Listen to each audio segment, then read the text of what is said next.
أعوذ بالله من الشيطان الرجيم بسم الله الرحمن الرحيم الحمد لله والصلاة والسلام على رسول الله صلى الله عليه وسلم أما بعد السلام عليكم ورحمة الله وبركاته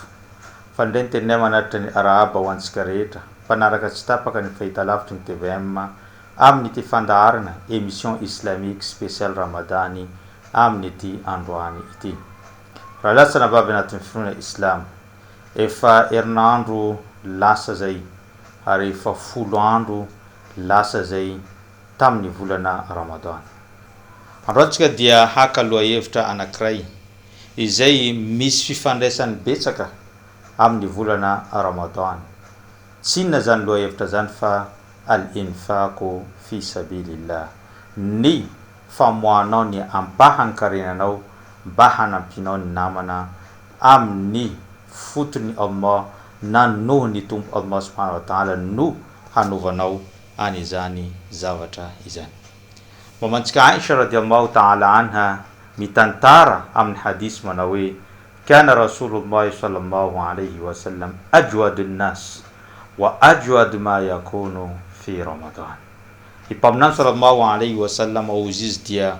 olona malala tanana indrindra, mpanampy olona indrindra ary tsy mba mahatanty mahen'olona mitaraina aminy afa-tsy hoe ampiny raha sendra tsy misy ny eo ampelantanany dia manampy an'izany olona zany mba handeha na mitady olona hafa hanampy an'izany olona zany fa tsy mba havelany mpaminany sallallahu alayhi wasallam irery izany olona zany. Zay no fomba ny mpaminany sallallahu alayhi wasallam amin'ny andavanandro. Fa tenenin'ny mamantsika Aisha hoe wa ajwad ma yakunu fi Ramadan, saingy izany fahalalantanany mpaminany sallallahu alayhi wasallam izany dia mitombo avoeny, avroeny, avteloeny, avfoloeny rehefa tonga ny volana Ramadan. Tsy mba mitsahatra mihitsy mpaminany sallallahu alayhi wasallam manampy ny olona, manome zavatra atolotra ny olona, manampy na miantso olona amin'ny iftary maro samihafa. Tadio raha lasa manavavy anatin'ny finoana islam fa io zavatra zay avoakanao io dia horaisiny Allah subhanahu wa ta'ala eo ampelantanany ary tehiriziny zany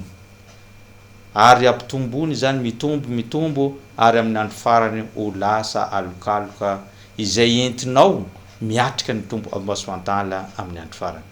Miteny mpaminany sallallahu alayhi wa sallam amin'ny hadis manao hoe man tasaddaka bi'adli tamri min kasbin tayyibin wala yaqbalu Allahu illa tayyiba. Nizaniza aminareo mamoaka fanampina na manao fanomezana ny olona anankiray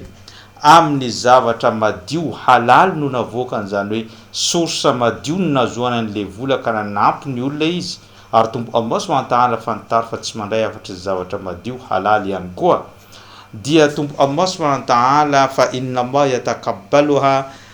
biyaminin wa yurabbiha lahu kama yurabbi ahadukum fuluwa hatta tusiru mithlu aljabal. Dia izany zavatra zay navoakan'ny olona izany, enina de kely ohatran'ny vonina trendry aza, enina de kely ohatran'ny antrasaka ny antrendry aza no navoakanao fanampinao ny namanao, dia zay no raisiny tombo Allah subhanahu wa ta'ala ary tsy vitany ho raisiny tombo Allah subhanahu wa ta'ala fa izany dia tehiriziny ary kolokoloiny tsara ary ampitomboiny tonga ny andro farany dia toy ny tenimbohitra zany vonina trendry kely zay navoakanao ho fanampinao ny namana zany. Ary rehefa tonga ny andro farany io no entinao mirehareha, io no entinao mitaky ny zonao eo anatreny Allah, izany fanampina kely nataonao tamanaonao tety ambony tany izany.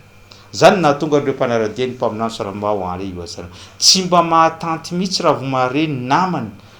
hoe tsy manana na ny namany mitaraina tsy manana fa tsy maintsy manampy an'izany olona zany izy ireo. Ary zay ny fomba fampianaran'ny mpaminany sallallahu alayhi wasallam azy ireo tamin'ny androm-piainan'izy ireo. Mamantsika Aisha radhiyallahu ta'ala anha isaky n'izy anome cadeau olona, isaky n'izy andeha hanampy olona, isaky n'izy andeha me vola olona na me zavatra olona dia fenony ranomanitra izany zavatra zany mba ho manimanitra izy tonga eo ampelantanany zany olona zay ampiny zany.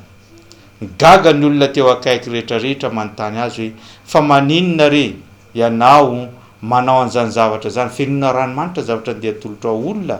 dia namaly mamantsika Aisha radiallahu ta'ala anha manao hoe liannaha taqa fi yadi llah qabla an taqa fi yadi lfaqir, satria ozy izy io zavatra andeha atolotra olona mahantra io, zavatra andeha nampiko olona mahantra io dia mipetraka eo ampelantanany tompo Allah subhanahu wa ta'ala mialohany izy mipetraka eo ampelantanan'olona mahantra anankiray. Ka raha resitsiny zao izy Aisha radiallahu ta'ala anha ho fenoko an'izany ranomanitra zany, satria zavatra ho andeha petrako eo ampelantanany tompo Allah subhanahu wa ta'ala izany.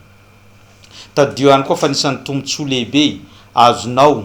amin'ny fanampinao ny namanao dia isaky ny isan'andro tompo Allah subhanahu wa ta'ala mandefa anjely anankiroa midina ety ambony tany, ary tsy vitan'izy ireo midina ety ambony tany fa mangataka tsara ho an'olona zay mpamoaka ary mangataka ratsy ho an'olona zay mahihitra tsy tea hamoaka an'izany volana izany. Ka miteny mpaminany sallallahu alayhi wa sallam amin'ny hadisy manao hoe ma min yawmin yusbihu fihi li'ibadi illa wa malakani yanzilani wa yaqulu ahaduhuma, tsy misy andro mandalo eto ambony tany zany isan'andro afa-tsy hoe misy anjely anankiroa alefan'ny tompo Allah subhanahu wa ta'ala midina ety ambony tany ka miteny ny iray amin'izy ireo manao hoe Allahumma a'ti mumfikan khalafa wa yaqulu al-akhar Allahumma a'ti mumsikan talafa.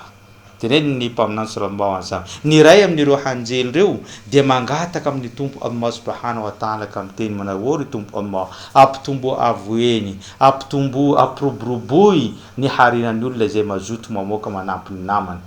ary niteneny ny iray kosa hoe ry tompo Allah ho an'ireo zay olona mahihitra tsy tea moaka na dia rarozato aza dia ravao mifananan'izany olona zany na gejao izany fananan'olona zany fa tsy azahoan'ny mpiaray tanindrazana amin'ny tombotsoa na ihany koa fahasoavana. Zay dia fahasoavan'ny olona izay mamoaka. Ary tadidio tsara raha lasana vavy anaty finoana Islam, tsara ho fantantsika fa ny zavatra zay avoakanao eo ho fanampinao ny namanao dia tahaka ny zavatra nampitrosainao ny tompo Allah subhanahu wa ta'ala, ary rehefa tonga ny andro fitsarana any zavatra eny vao hoefai ny tompo Allah subhanahu wa ta'ala ary manafaka ireo karazana problème maro zay mety anjadinao amin'ny andro fitsarana. Tompo Allah subhanahu wa ta'ala efa miteny an'izany anatin'ny Qur'an Karim manao hoe man dalladhi yuqridu Allaha qardan hasanan fayudha'ifahu lahu adha'afan kathira, nizaniza aminareo mamoaka fananana manampy ny olona dia nampitrosany tompo Allah subhanahu wa ta'ala, ka izay nampitrosany tompo Allah subhanahu wa ta'ala dia ampitombony avoeny ny valin'izany amin'ny andro farany rehefa izy mamoaka na manolotra an'izany amin'ny ireo olona zay namoaka an'izany na mamaly soan'ireo olona zay nanao an'izany fanampina izany. Mety teny atsika hoe zany tsy misy, mety teny atsika hoe zany mahanitra, mety teny atsika hoe tsy mba misy eo ampelantanana, saingy na dia tsy misy azy eo ampelantananao fa izay kely eo ampelantananao dia zarao any namanao fa anisan'ny toetra tsara eo anatrehan'ny finoana Islam. Zany na tonga ny mpaminany sallallahu alayhi wa sallam ny antsony Bilal ka niteny izy manao hoe anfiq ya Bilal wala takhsha min dhil arshi iqlala, ry Bilal mamoanao manampiany namanao anao azaryza matahotra an'izany fahantrana izany fa tompo Allah subhanahu wa ta'ala efa nanome garantie ho an'olona zay mamoaka ahazo an'izany fahasoavana lehibe izany. Ary tompo Allah subhanahu wa ta'ala dia manome fahasoavana fitopolo avoeny ho an'olona izay mamoaka na manampy ny namana, indrindra tsika amin'ny ity volana Ramadan ty. Ary tadidio raha lasana vavy anatin'ny finoana Islam fa mpaminany sallallahu alayhi wa sallam teny amin'ny hadisy manao as-sadaqatu tutfi'u ghadabur rabb, ny fanampinao ny namanao, ny famohanao sadaka, ny famohanao fanomezana, ny ampahany karenanao zay avoakanao dia mamono ny atezeran'ny tompo Allah subhanahu wa ta'ala ko anao zay misy ampiny namanao. Ary zay tanjony nandefasan'ny tompo Allah subhanahu wa ta'ala ny volana Ramadan satria ireo manan-karena ahatsapa ny fangirifiriany hanoanana hanika izy andeha hanampy ny mahanitra zay tonga eo aminy, hanampy ny mpiray tanindrazana izay sahirana eo aminy, hanampy ny olona mpiara-mivavaka amin'ny zay fahasahiranana misy azy. Zay ny antony lehibe nataony tompo Allah subhanahu wa ta'ala ho an'ny ireo olona izay malala tanana.